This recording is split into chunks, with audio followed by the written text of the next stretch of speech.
शनिवार पूर्वाह्न डेलांगा स्थित आभा स्वेच्छासेवी अनुष्ठान में डाक्तर क्षेत्रवासी प्रधान अध्यक्षतार 79तम स्वाधीनता दिवस पालित हो जाइछि।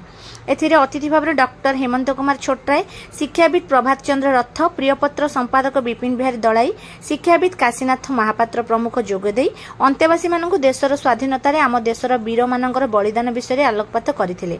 एही कार्यक्रम को परिचालना करथिले कैबल्य। परे परे अनुष्ठान छात्र छात्री देशवंदना गीत रे नृत्य परिवेषण करथिले।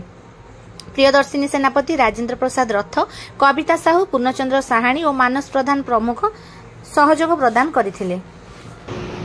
जे रचना करछन्ती से रामायण मध्ये महाग्रंथ देश आमे आपण माने रामायण को टीवी सीरियल देखिछन्ती, के बहिले पढिछन्ती, केते महान परंपरा देश अछि। परे बापा कहि दैथिले जे तमे जेते बड़ मागिबो दरकार बेले मते बड़ मागिबो। तांकर तृतीय स्त्री मागिले, द्वितीय स्त्री मागिले बड़ ओइके मागिले।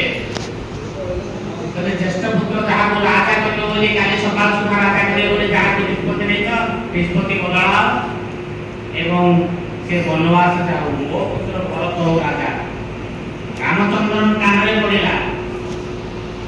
से शिरोधार्य कहले, दशरथ कहना जाओ राम वनवास। से कहते मु पाखरे पादुछी कहले मु निश्चय वनवास जीवी। आपनकर कथा जो प्रतिश्रुति मो बापा देथिले ताको पालन करिले, सत्यर